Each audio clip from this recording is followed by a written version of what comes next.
Welcome back to Easy English Talk Podcast. You're exhausted. Your schedule is packed, but someone asks you for a favor. Your mouth says yes, but inside you're screaming no. Sound familiar? Welcome to Easy English Talk Podcast, where we make important ideas simple and useful. I'm Ryan, and with me as always is Priya. Today, we are discussing the power of saying no without feeling guilty. Thanks, Ryan, and hello everyone listening. This topic hits close to home for so many people. We all been there, haven't we? Absolutely, and here's the thing that surprises most people. Saying no isn't rude or selfish. It's actually one of the most important skills you can learn. That's right, but most of us were never taught this. From childhood, we're told to be helpful, to be kind, to say yes. And those are good values, but they can create problems later. So let's start with the real issue here. Why do so many people struggle to say no? What makes it so difficult? Well, I think the biggest reason is fear. We're afraid of disappointing people. We're afraid they'll think we're mean or unhelpful. That fear is powerful, isn't it? It makes us put other people's needs above our own, even when we're already overwhelmed. Exactly. And there's also this need to be liked. We want people to think well of us. Saying yes feels like the safest way to maintain that. And society reinforces this constantly. We celebrate people who always help, who never refuse. Being busy is almost treated like a badge of honor. Right. But here's what people don't talk about enough. When you say yes to everything, you're actually saying no to yourself. You're saying no to your time, your energy, your own goals. That's such an important point. Every yes to someone else is a no to something in your own life. Maybe it's rest, maybe it's a personal project, maybe it's time with family. And the guilt makes it worse. Even when we do say no, we feel terrible about it. We replay the conversation in our heads for days. Why does that guilt happen? What's going on in our minds when we feel guilty for saying no? Let's break this down. Part of it is conditioning, like we mentioned earlier. We've learned that saying no equals being selfish. That belief sits deep in our minds. And there's also this assumption we make. We assume the other person will be upset or angry. But often, that's just our imagination creating problems. Exactly. We create entire stories in our heads. They'll hate me. They'll never ask me again. I've ruined everything. Most of the time, none of that is true. Another reason is we don't want to feel like a bad person. Saying no challenges our self-image. If we see ourselves as helpful, refusing feels wrong. And sometimes we feel guilty because we think we should be able to do it all. Like there's something wrong with us if we can't handle everything. But that's just not realistic. Right. We're human, not machines. We have limits, and that's completely normal. The problem is we've been taught to ignore those limits. So all of this creates a cycle. We say yes, we get overwhelmed, we resent it. Then we say yes again because we feel guilty about saying no. And that resentment builds up over time. You start feeling frustrated with the people you're helping, even though it was your choice to say yes in the first place. That's the trap, isn't it? You end up damaging relationships because you were trying to protect them. It's backwards, but it happens all the time. So let's move into solutions now. How do we break this pattern? How do we learn to say no without the guilt? The first step is changing how you think about saying no.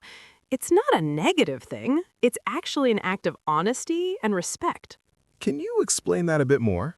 How is saying no respectful? That sounds opposite to what most people believe. Sure. Think about it this way. When you say yes, but you don't really want to, you're being dishonest. You're pretending to be available when you're not. And that affects the quality of what you do. If you agree to help, but you're resentful, it shows. The other person can usually feel it. Exactly. So saying no honestly is actually kinder. It lets the other person find someone who can genuinely help, and it keeps your relationship authentic. That's a powerful shift in perspective. Saying no is taking care of the relationship, not harming it. I think many people have never thought about it that way. Another mental shift that helps is understanding your priorities. When you know what matters most to you, Decisions become clearer. You're not just reacting, you're choosing based on your values. So, if family time is a priority and someone asks you to work late, the choice is easier. It's not about being mean, it's about protecting what you've decided is important. Right. And this removes some of the emotion from the decision. It's not personal, it's practical. You're managing your life according to your own goals. Now, let's talk about the actual words. How do you say no in a way that feels comfortable? What should people actually say? The simplest approach is to be clear and kind. You don't need a long explanation. In fact, too much explaining can make it worse. What do you mean by that? Why does explaining make it worse? I think most people feel they need to give reasons. Because when you over-explain, it sounds like you're making excuses. It invites the other person to solve your problem. Then they'll suggest ways around your excuse and you're trapped. Ah, I see what you mean. Like if you say, I can't, I have plans. They might say, oh, what time? Then suddenly you're negotiating instead of declining. Exactly. So a better approach is to be direct but warm. Something like, I appreciate you thinking of me, but I can't take this on. Simple, clear, and kind. And you don't owe anyone a detailed explanation. I'm not available is a complete sentence. Your time is yours to manage. That said, you can add a brief reason if it feels natural. I'm focusing on other commitments right now, but keep it short and don't apologize repeatedly. Why shouldn't we apologize? Isn't that polite? I think this confuses people. One apology is fine, it's courteous, but saying sorry 3 or 4 times makes you sound guilty. It suggests you've done something wrong, which you haven't. Right, you're just managing your boundaries. That's healthy, not wrong. Excessive apologizing weakens your message. Another useful phrase is offering an alternative. If you want to help but can't do what they're asking, suggest something else. I can't do that, but I could help with this smaller thing instead. That works well when you do want to maintain the relationship. It shows you care, but you're still protecting your limits. You're finding a middle ground. Yes, but make sure the alternative genuinely works for you. Don't offer something that still overwhelms you. That defeats the whole purpose. Now, what about situations where the person pushes back? They don't accept your no. How do you handle that? This is where you need to stay firm. Repeat your boundary calmly. I understand this is important to you, but my answer is still no. It's like a broken record technique. You don't get angry, you don't argue, you just calmly restate your position. Exactly. And remember, if someone doesn't respect your no, that tells you something. It tells you they value their needs over your well-being. That's important information about the relationship. That's a tough realization for people sometimes. We want everyone to be understanding and kind, but not everyone will be. True, and that's okay. You can't control how others react. You can only control your own boundaries and decisions. Now let's talk about timing now. Is it better to say no immediately or think about it first? What's the best approach? If you know right away that you can't or don't want to do something, say no quickly. Delaying just prolongs the other person's uncertainty, and it gives you more time to feel guilty. But what if you're unsure? What if you need time to think? Is it okay to ask for that? Absolutely. It's completely fine to say, let me check my schedule and get back to you. That gives you space to make a thoughtful decision. Just make sure you actually do get back to them. And during that thinking time, be honest with yourself. Ask yourself, do I really want to do this? Not should I or will they be upset, but do I want to?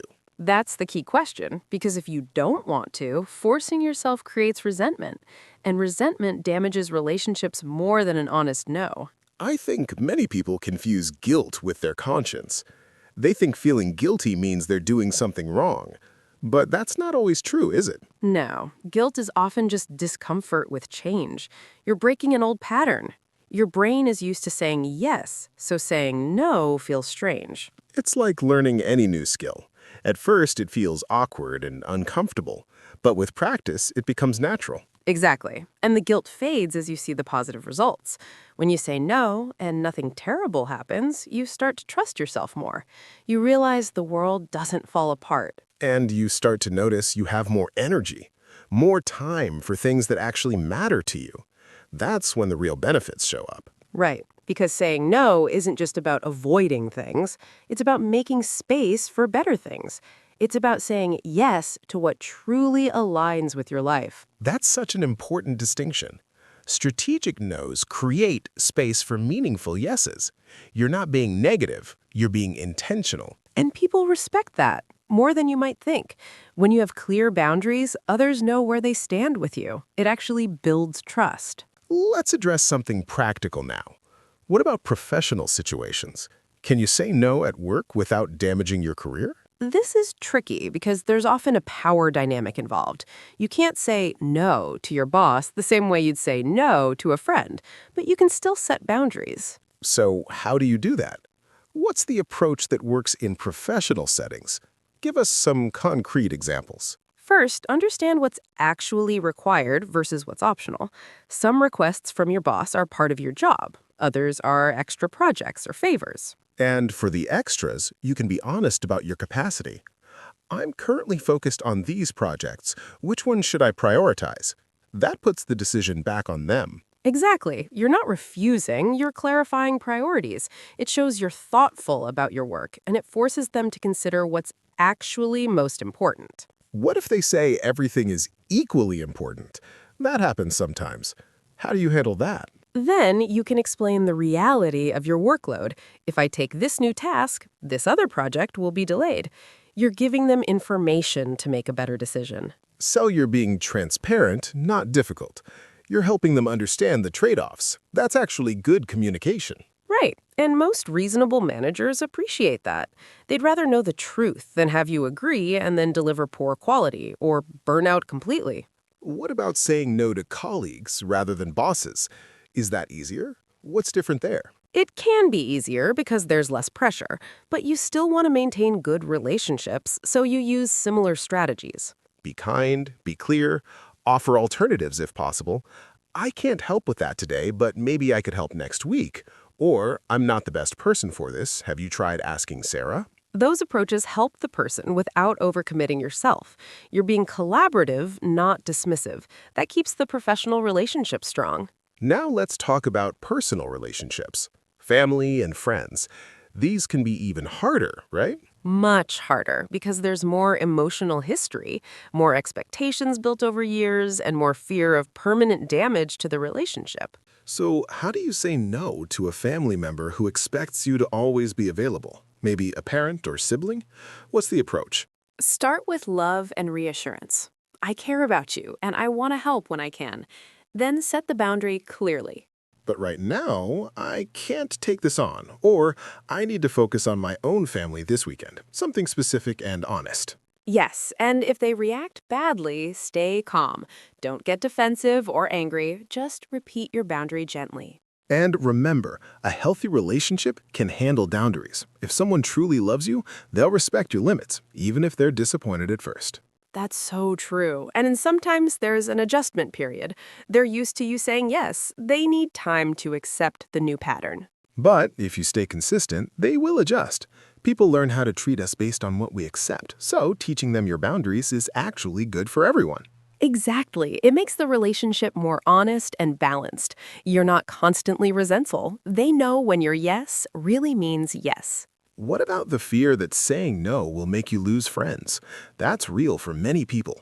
How do you deal with that? Here's a hard truth that might help. If someone only values you for what you do for them, they're not really a friend. They're using you. Real friends care about you as a person, not just as a resource. They want you to be healthy and happy. They won't abandon you for having boundaries. And if they do, that's painful, but it's also clarifying. You've learned something important about that relationship. It frees you to invest in people who truly care about you. So, saying no can actually improve your social life, not by having more friends, but by having better, more genuine friendships. Absolutely. Quality over quantity. When you stop overextending yourself, you have more energy for the relationships that matter. Those relationships become deeper and more satisfying. Let's discuss self-care for a moment. How does saying no relate to taking care of yourself? Why is this connection important? Saying no is one of the most fundamental acts of self-care. It's recognizing that your well-being matters, that you deserve rest, time, and space. We live in a culture that glorifies being busy and productive, but constant activity leads to burnout. Your body and mind need downtime. Right. And when you say no to protect that downtime, you're not being lazy, you're being wise. You're maintaining the energy you need for everything else in your life. It's like maintaining a car. You can't drive it constantly without ever stopping for fuel or maintenance. Eventually, it breaks down.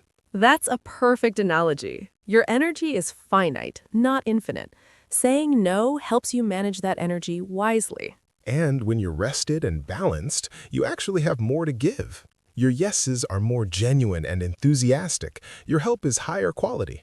Exactly. So saying no actually makes you a better friend, colleague, and family member.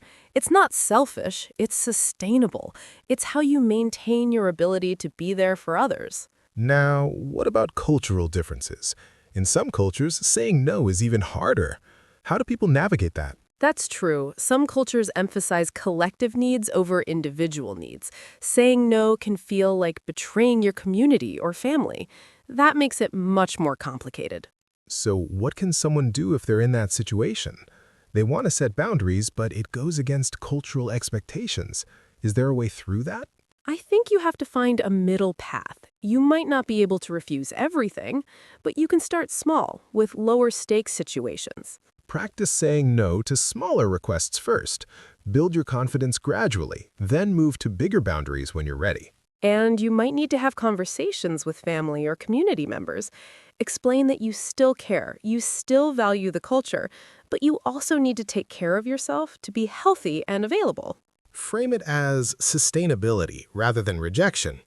I want to be there for you for the long term, so I need to manage my energy. That shows you're thinking about the relationship's future. Yes, and remember, cultures evolve. You might be helping to shift the culture toward healthier patterns. That's actually a gift to your community. Other people in your community might be struggling with the same thing.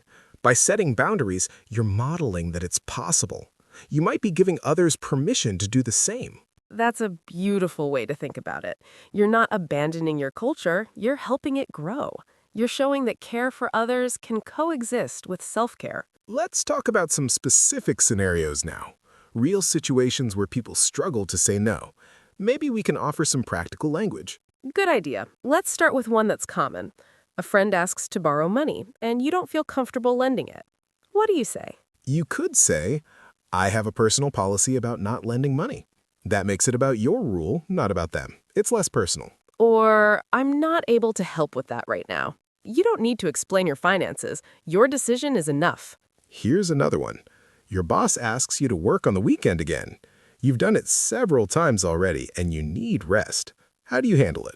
I've worked the last 3 weekends, and I need this time for personal commitments. You're stating facts and setting a boundary, not attacking or being defensive. And if they push back, what if they say the project is urgent? Then what? I understand it's urgent, but I'm not available this weekend. Then pause and let them respond. Don't fill the silence with backtracking. That pause is powerful, isn't it? It puts the problem back where it belongs. They need to find a solution that doesn't depend on your weekend. Exactly. It's not your job to solve every problem, especially when the solution requires sacrificing your personal time repeatedly. That's not sustainable. One more scenario. A family member wants you to host a holiday gathering, but you're exhausted. You've hosted before, and it's a lot of work. What do you say? I'm not able to host this year, but I'd love to attend if someone else hosts. You're still participating, just not in the same way. You're offering what you can. Or, I need a simpler holiday this year. Can we do something smaller? You're expressing your need and proposing an alternative. That opens a conversation rather than just refusing. These examples show that saying no doesn't mean being harsh. It means being honest about your capacity. And often, you can find creative solutions that work for everyone. Right, it's not always all or nothing. Sometimes you can say yes to part of a request. I can help for an hour, but not for the whole day. That's a partial yes, and it's completely valid. You're contributing what you can. That's generous, not selfish. Now, let's address something important. What happens when you've been saying yes for years? How do you start changing that pattern without shocking everyone? That's a real challenge because people have expectations. They're used to you being available. Suddenly changing can confuse or upset them. So is it better to announce the change or just start doing it? What approach causes less disruption? What's worked for people? I think it depends on the relationship. For close family or friends, a conversation might help. Hey, I've realized I've been overcommitting and I need to pull back a bit. That gives them context. They understand it's not personal. It's about you managing your life better. Right. And for more casual relationships, you can just start saying no when needed. You don't owe everyone an explanation of your life changes. Your actions will speak for themselves. And expect some pushback at first. People might test your boundaries. They might ask twice or express disappointment. That's normal. It doesn't mean you're doing something wrong.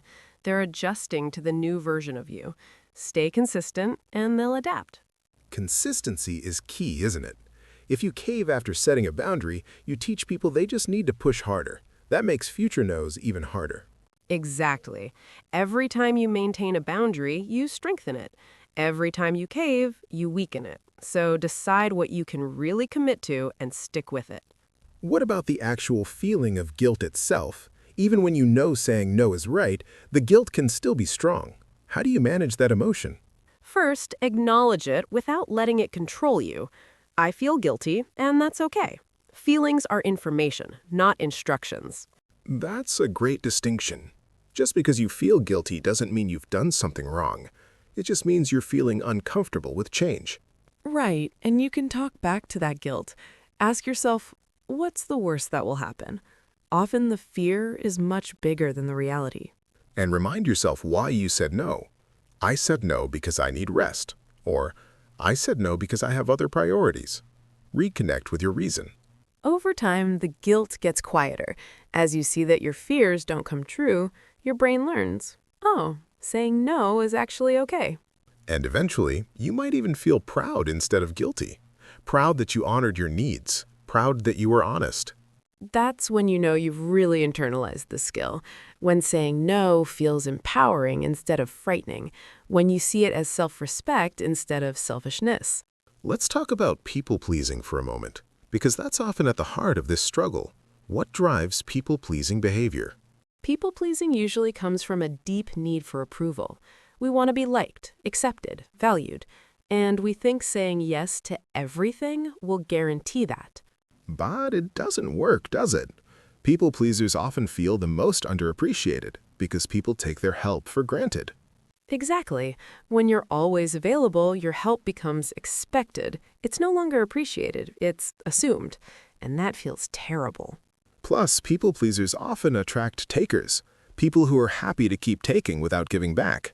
The relationship becomes one-sided. And the people pleaser gets exhausted and resentful, but they can't understand why, because they're being nice. They don't see how the pattern is harming them. So breaking the people-pleasing pattern is crucial. It starts with recognizing that being liked isn't the most important thing. Being respected is more valuable. And respecting yourself is most important of all. If you don't respect your own time and energy, others won't either. You teach people how to treat you. That might sound harsh, but it's actually liberating. You have more control than you think. You can change these patterns. It takes courage and practice, but every time you choose self-respect over approval-seeking, you get stronger. You build a healthier relationship with yourself. And ironically, when you stop desperately seeking approval, you often gain more respect. People sense your self-respect and they mirror it back to you. The dynamic shifts. That's so true. Confident boundaries are attractive. They show you value yourself, and that makes others value you more, not less. We should mention something about conflict-avoidant people too. Some people say yes because they can't stand any tension. The thought of someone being upset is unbearable. Yes, and for these people, saying no feels dangerous. They imagine terrible confrontations, so they say yes to keep peace. But they're only keeping external peace. Internally, they're in turmoil. The conflict is still there. They've just turned it inward. That's a really important point. Avoiding conflict with others doesn't eliminate conflict. It just shifts it to conflict with yourself. And that internal conflict is actually worse. It leads to stress, anxiety, resentment. It damages your mental health over time.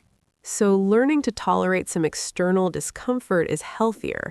A brief, awkward conversation is better than months of internal stress.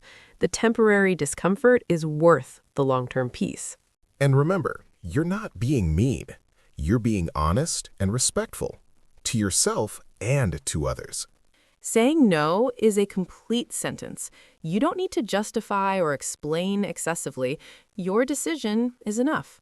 One thing we haven't touched on is the word no itself. Some people find it easier to use different language. Is that okay? Absolutely. You don't have to use the exact word no.